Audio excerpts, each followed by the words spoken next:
આકાશવાણી સમાચાર સંસ્કૃતિ ભૂંડિયા વાંચે છે. સૌપ્રથમ મુખ્ય સમાચાર.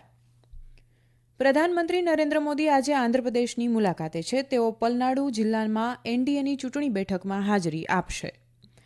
વિદેશ મંત્રી ડોક્ટર એસ જયશંકરે ભારતે ચીનનો સામનો કરવા માટે ઉત્પાદન પર ધ્યાન કેન્દ્રિત કરીને સ્થાનિક સ્તરે તૈયાર રહેવાની જરૂરિયાત પર ભાર મૂક્યો છે. રિઝર્વ બેંક ઓફ ઇન્ડિયાના ગવર્નર શક્તિકાંત દાસે કહ્યું છે કે આર્ટિફિશિયલ ઇન્ટેલિજન્સના આગમન સાથે સાયબર સુરક્ષાના પડકારોમાં અનેક ગણો વધારો થઈ શકે છે. ભારતીય નૌકાદળે સોમાલિયન ચાંચિયાઓ દ્વારા અપહરણ કરાયેલા કાર્ગો જહાજ એમવી રૂએનના 17 ક્રૂ સભ્યોને સફળતાપૂર્વક બચાવ્યા છે અને તમામ 35 સોમાલિયન ચાંચિયાઓને પકડી લીધા છે. આઇસલેન્ડના રેનેસ પેનિન્સુલા પર જ્વાળામુખી ફાટવાથી દક્ષિણ આઇસલેન્ડમાં કટોકટીની સ્થિતિ જાહેર કરવામાં આવી છે. અને મહિલા પ્રીમિયર લીગની ફાઇનલ મેચમાં આજે રોયલ ચેલેન્જર્સ બેંગ્લોરનો સામનો દિલ્હી કેપિટલ સામે થશે. સમાચાર વિગતવાર.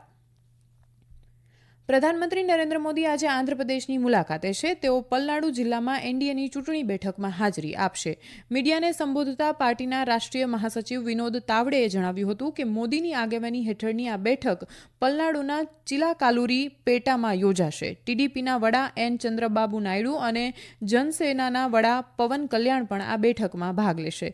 ઉલ્લેખનીય છે કે ગઠબંધનના 3 પક્ષો ટીડીપી, જનસેના અને ભાજપ 10 વર્ષ પછી મળી રહ્યા છે. શ્રી મોદી, શ્રી નાયડુ અને શ્રી કલ્યાણ લાંબા સમય બાદ એક જ ચૂંટણી મંચ પર જોવા મળશે. એનડીએના સાથી પક્ષોએ 11મી માર્ચે યોજેલી ચર્ચા બેઠક બાદ લોકસભા અને રાજ્યની ચૂંટણીઓ માટે સીટ વહેંચણીની ફોર્મ્યુલાને અંતિમ સ્વરૂપ આપ્યું હતું, જે હેઠળ ભાજપ 6 લોકસભા અને 10 વિધાનસભા બેઠકો પર ચૂંટણી લડશે, જ્યારે ટીડીપી 17 સંસદીય અને 144 વિધાનસભા બેઠકો પર ચૂંટણી લડશે. જનસેના 2 લોકસભા અને 21 વિધાનસભા બેઠકો પર ચૂંટણી લડશે. વિદેશમંત્રી ડોક્ટર એસ જયશંકરે ભારતે ચીનનો સામનો કરવા માટે ઉત્પાદન પર ધ્યાન કેન્દ્રિત કરીને સ્થાનિક સ્તરે તૈયાર રહેવાની જરૂરિયાત પર ભાર મૂક્યો છે.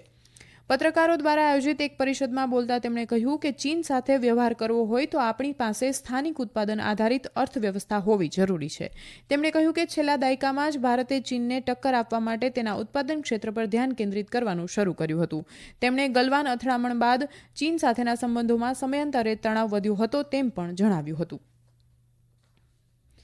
રિઝર્વ બેંક ઓફ ઇન્ડિયાના ગવર્નર શક્તિકાંત દાસે કહ્યું છે કે આર્ટિફિશિયલ ઇન્ટેલિજન્સ એઆઈના આગમન સાથે સાયબર સુરક્ષાના પડકારોમાં અનેક ગણો વધારો થઈ શકે છે. ગઈકાલે મુંબઈમાં આરબીઆઈ લોકપાલની વાર્ષિક પરિષદમાં બોલતા તેમણે નાણાકીય સંસ્થાઓને ગ્રાહકોની માહિતીના રક્ષણ માટે નોંધપાત્ર પ્રયાસો કરવા આહવાન કર્યું હતું. ગ્રાહક કેન્દ્રિતતા અને ગ્રાહક સુરક્ષાના વિષય પર બોલતા તેમણે જણાવ્યું હતું કે નાણાકીય ઇકોસિસ્ટમના હિસ્સેદારો તરીકે વધતા ગ્રાહક આધારને વાજબી અને ટકાઉ ઉત્પાદનો અને સેવાઓ આપવા આવે તે આવશ્યક છે. એન્ફોર્સમેન્ટ ડિરેક્ટોરેટ ઈડીએ દિલ્હી જળ બોર્ડમાં કથિત અનિયમિતતા અંગેના મની લોન્ડરિંગ કેસમાં દિલ્હીના મુખ્યમંત્રી અરવિંદ કેજરીવાલને સમન્સ પાઠવ્યા છે. સત્તાવાર સૂત્રોના જણાવ્યા પ્રમાણે તેમને આવતીકાલે તપાસ એજન્સી સમક્ષ હાજર થઈને તેમનું નિવેદન નોંધવા કહેવામાં આવ્યું છે. ઈડીએ દિલ્હી જળ બોર્ડ કેસમાં દિલ્હી સરકારના વિભાગ દ્વારા જારી કરાયેલા કોન્ટ્રાક્ટમાંથી મળેલી રકમ આપને ચૂંટણી ભંડોળ તરીકે આપવામાં આવી હોવાનો આરોપ મૂક્યો છે. ગયા મહિને એજન્સીએ આ તપાસના ભાગરૂપે શ્રી કેજરીવાલના અંગત મદદનીશ સહિત કેટલાક અન્ય લોકોના ઘર પર દરોડા પાડ્યા હતા. સીબીઆઈની એફઆઈઆરમાં દિલ્હી જળ બોર્ડના ભૂતપૂર્વ ચીફ એન્જિનિયર જગદીશ કુમાર અરોરાએ કંપની ટેકનિકલ પાત્રતાના માપદંડોને પૂર્ણ ન કરતી હોવા છતાં કુલ 38 કરોડ રૂપિયાના ખર્ચે એનકેજી ઇન્ફ્રાસ્ટ્રક્ચર લિમિટેડને બોર્ડનો કોન્ટ્રાક્ટ આપ્યો હોવાનો આરોપ મૂક્યો છે. ઈડીએ જાન્યુઆરીમાં આ કેસમાં અરોરા અને અનિલ કુમાર અગ્રવાલ નામના કોન્ટ્રાક્ટરની ધરપકડ કરી હતી. ઉલ્લેખનીય છે કે શ્રી કેજરીવાલ ઉપર મની લોન્ડરિંગ એક્ટ હેઠળ આ બીજો કેસ નોંધાયો છે, જેમાં કેજરીવાલને સમન્સ પાઠવવામાં આવ્યા છે. ઈડીએ આ મહિનાની 21મી તારીખે એક્સાઇઝ પોલિસી કેસમાં કેજરીવાલને હાજર થવા માટે 9મી નોટિસ મોકલી છે. ભારતીય નૌકાદળે સોમાલિયન ચાંચિયાઓ દ્વારા અપહરણ કરાયેલા કાર્ગો જહાજ એમવી રૂએનના 17 ક્રૂ સભ્યોને સફળતાપૂર્વક બચાવ્યા છે અને તમામ 35 સોમાલિયન ચાંચિયાઓને પકડી લીધા છે. નૌકાદળે જણાવ્યું છે કે આઈએનએસ કોલકાતાએ અપહૃત જહાજને ભારતીય દરિયાકાંઠાથી લગભગ 2600 કિલોમીટર દૂર રોકવા માટે દબાણ કર્યું હતું. 40 કલાકના ઓપરેશન માટે યુદ્ધ જહાજ INS Subhadra, high altitude long endurance drone, patrolling aircraft અને માર્કોસ પ્રહારની મદદ લેવામાં આવી હતી. માલ્ટીઝ ધ્વજવાળા આ જહાજને ગયા વર્ષે ડિસેમ્બરમાં યમનના સોકોત્રા ટાપુ નજીક અપહરણ કરાયું હતું. યુરોપિયન યુનિયનના નૌકાદળે શંકા વ્યક્ત કરી છે કે આ અઠવાડિયાની શરૂઆતમાં સોમાલિયાના દરિયાકાંઠે બાંગ્લાદેશી ધ્વજવાળા કાર્ગો જહાજ પર નિયંત્રણ માટે MV રૂએનનો જ ઉપયોગ કરાયો હતો. એક દાયકાથી વધુ સમયથી સોમાલિયાના ચાંચિયાઓ મહત્વપૂર્ણ વૈશ્વિક જળમાર્ગોમાં અશાંતિનું કારણ બની રહ્યા છે. ડિસેમ્બર 2023થી આ જળમાર્ગ પર અપહરણ અને અપહરણના પ્રયાસની ઓછામાં ઓછી 17 ઘટનાઓ નોંધવામાં આવી છે. આ સમાચાર આપ આકાશવાણી પરથી સાંભળી રહ્યા છો. આઇસલેન્ડના રેનેસ પેનિનસુલા પર જ્વાળામુખી ફાટવાથી દક્ષિણ આઇસલેન્ડમાં કટોકટીની સ્થિતિ જાહેર કરવામાં આવી છે. ગત ડિસેમ્બર બાદ આ દ્વીપકલ્પ પર આ ચોથી વાર જ્વાળામુખી ફાટ્યો છે. જ્વાળામુખીના વિસ્ફોટથી હવામાં પ્રચંડ માત્રામાં ધુમાડો અને લાવા ફેલાયો હતો. તેને ધ્યાનમાં રાખીને લોકપ્રિય પર્યટન સ્થળ બ્લુ લગૂન સહિત આસપાસના વિસ્તારોને ખાલી કરાવવામાં આવ્યા છે. જોકે કેફલાવિક સહિત આઇસલેન્ડના અન્ય એરપોર્ટ પર વિમાન સેવા સામાન્ય રહી છે. ઉલ્લેખનીય છે કે અહીં પૃથ્વી પરના કેટલાક સૌથી સક્રિય જ્વાળામુખી છે. હરિયાણાના રેવાડીમાં ગઈકાલે સાંજે એક ફેક્ટરીમાં થયેલા બોઇલર વિસ્ફોટમાં લગભગ 40 લોકો ઘાયલ થયા છે.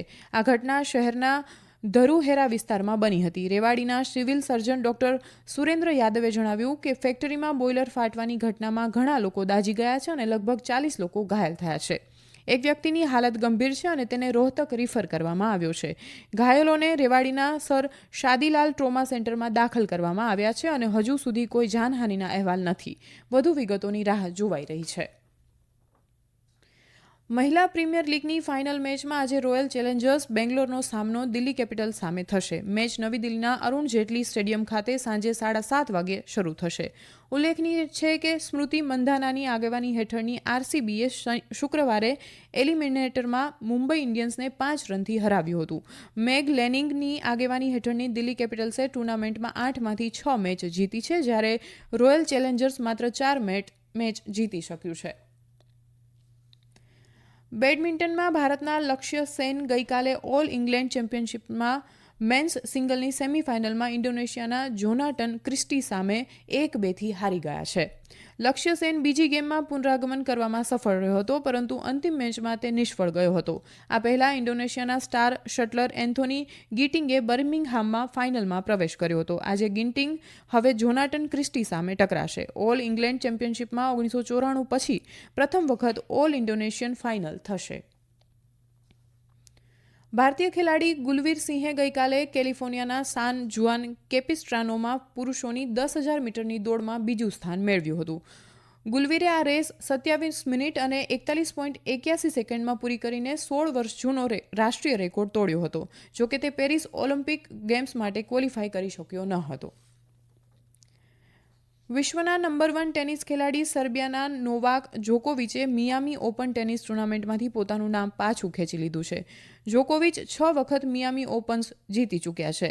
જોકોવિચે સોશિયલ મીડિયાના માધ્યમથી તે પોતાના અંગત જીવન અને વ્યાવસાયિક વ્યસ્તતાને સંતુલન કરવાનો પ્રયાસ કરી રહ્યા હોવાનું કહ્યું હતું. અમેરિકાના ફ્લોરિડામાં મંગળવારથી મિયામી ઓપન શરૂ થશે અને ફાઇનલ 30મી માર્ચે રમાશે.